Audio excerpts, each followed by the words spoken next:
How to create your own happiness.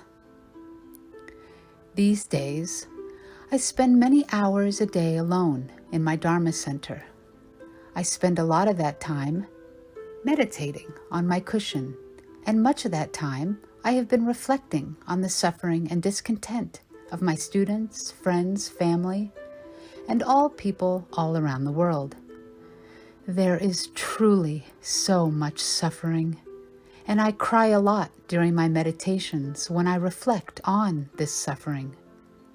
When I am not actively meditating, I am connecting with students, family, and friends around the world through the internet or on the phone, responding to their requests for spiritual guidance.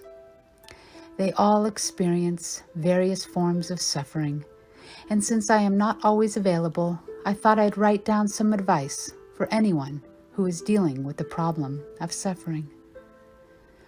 The first thing that comes to mind is that it seems many believe that if only they could completely eliminate suffering, then complete happiness would be theirs, as if the two were totally separate and independent things. What most people don't understand is that both happiness and suffering that we experience are the results of a great many causes and conditions. As Buddhists, we believe that they are the results of our actions in our past lives. We also believe what we will experience in our next life is dependent upon the current actions of our body, speech, and mind. There are ways to overcome our physical suffering. As we change our outer circumstances and employ different means to do so, we have the ability to alter our level of physical pleasure or discomfort. But even if one were to manage to arrange everything in their external environment just the way they want it, it would still be temporary at best. And even then, while everything seems good, most will still suffer the anxiety and fear of losing their comfort and trying to keep it together.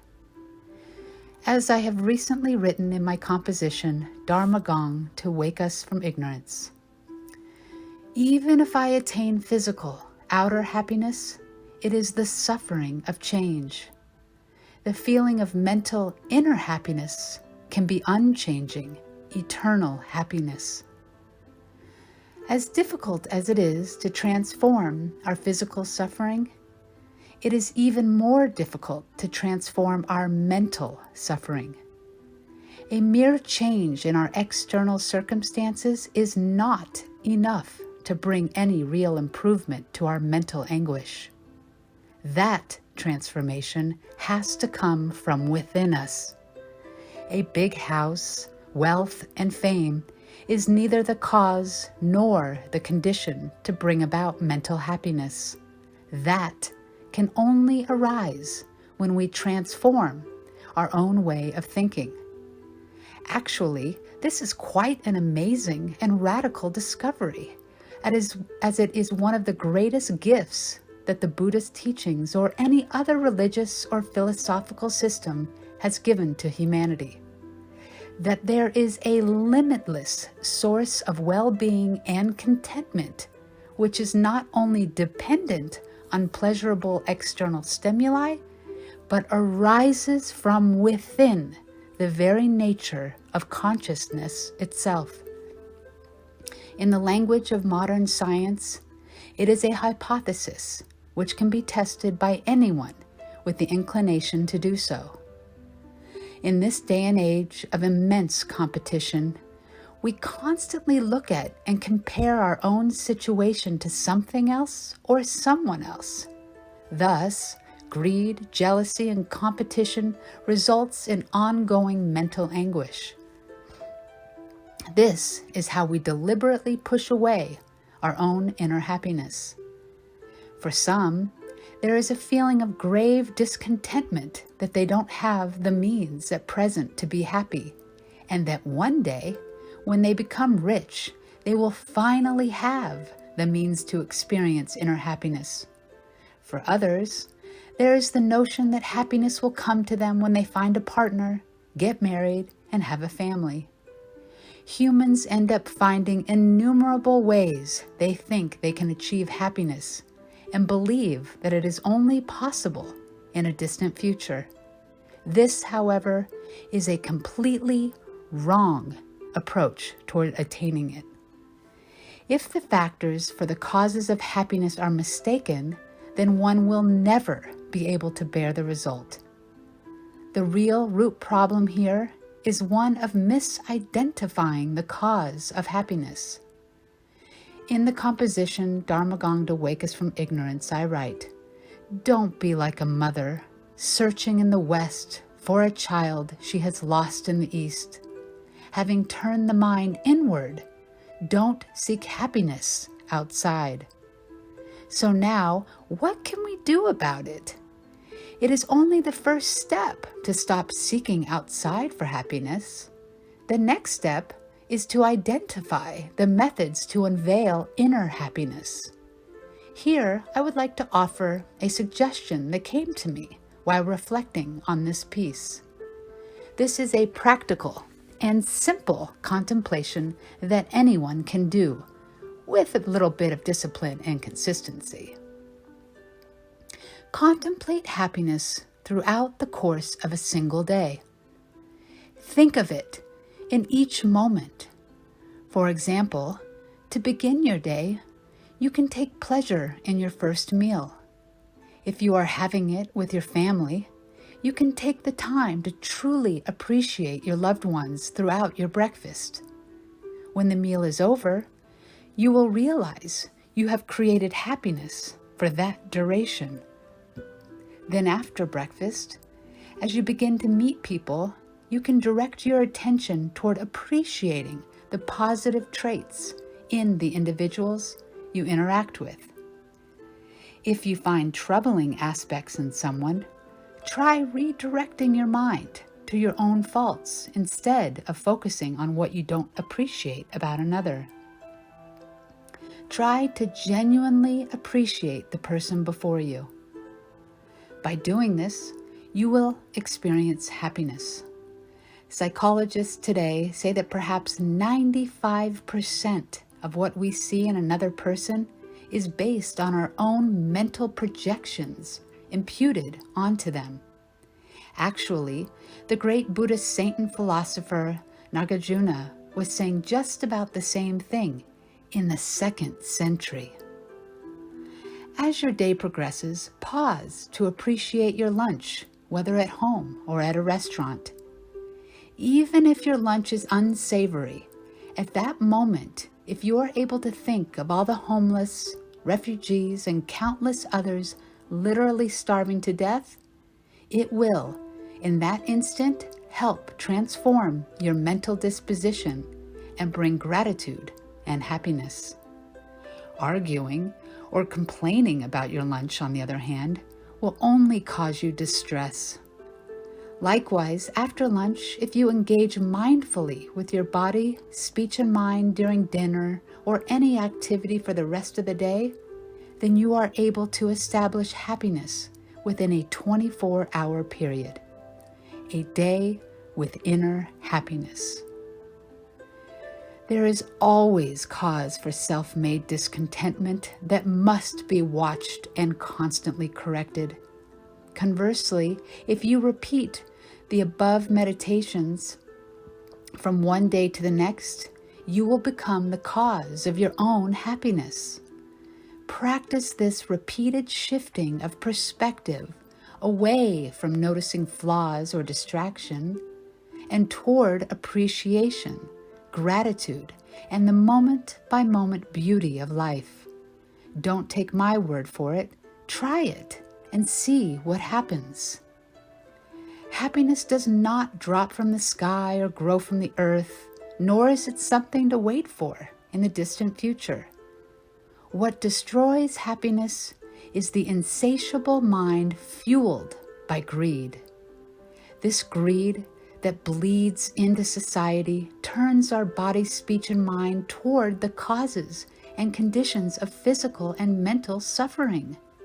So, if one is able to reflect daily on the causes and conditions of happiness, then one will be able to bring happiness gradually in the days, months, and years, and will be able to bring this habitual change and transform one's whole life. I would like to return to my earlier example of what can happen to our mind when we constantly compare our own situation to those who have more. Instead of doing that, practice shifting your perspective away from how others are so much better off than you, towards seeing and comparing what you have to those who are less fortunate, those who are sick, starving, those affected by natural disasters, and so on. In so doing, you will notice a gradual sense of contentment with what you already have. At the same time, where jealousy once caused your mind to be unstable, this new orientation will cause love and compassion to naturally arise within you. Again, from composition, Dharma Gong to wake us from ignorance. If I have no peace of mind, what is achieved by collecting and hoarding wealth? The supreme wealth is contentment. The supreme happiness is in helping others.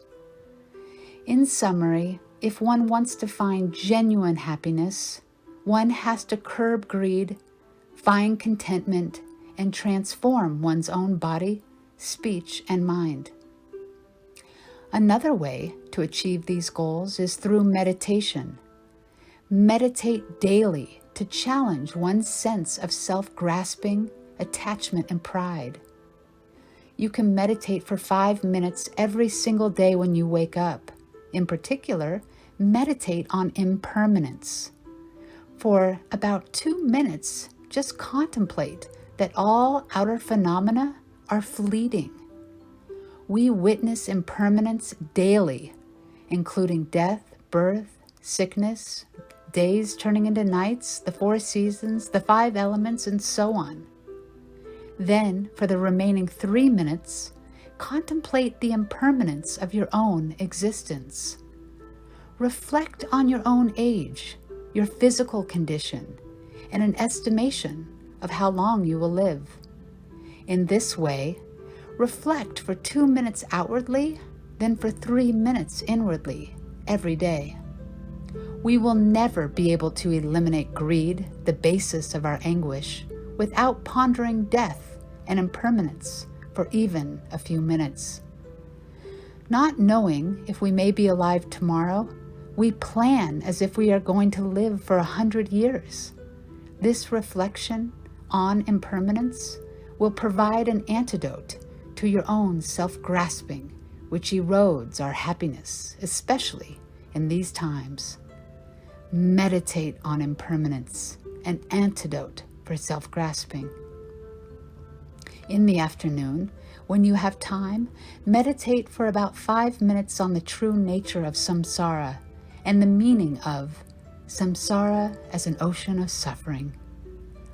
Understand that despite all the efforts we make to achieve happiness in samsara, there is nothing much to it, and that even while realizing there is suffering, we knowingly, happily, and blindly jump into it.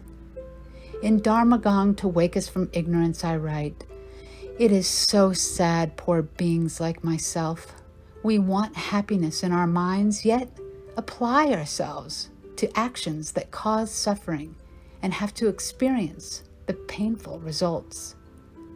Then reflect on why we do so, whether there's a way out, and if we can find other means to escape from this suffering. So contemplate on the futility of samsara and whether there is truly any purpose to it. Meditate on the futility of the samsara, an antidote for attachment. In the evening, contemplate bodhicitta, generate compassion. Contemplate in this way: all sentient beings are exactly like myself. They desire happiness and deplore suffering. These beings, like myself, all run towards suffering and the causes of suffering. Then, generate a deep sense of unbearable compassion as you see these sentient beings run towards suffering and run away from happiness. Aspire deeply that they may truly part from all suffering and tread the path of happiness. Irrespective of your state of mind, make such profound aspirations. By doing so, even if you are undergoing immense suffering, such thoughts and aspirations will dramatically reduce your own suffering. Meditate on bodhicitta, a direct antidote to self-grasping and pride. If you need further explanations on meditating and cultivating bodhicitta, it will be helpful to refer to other resources. Without making this daily blog too lengthy, this is just a brief introduction on how to recognize happiness, find contentment, and how to meditate.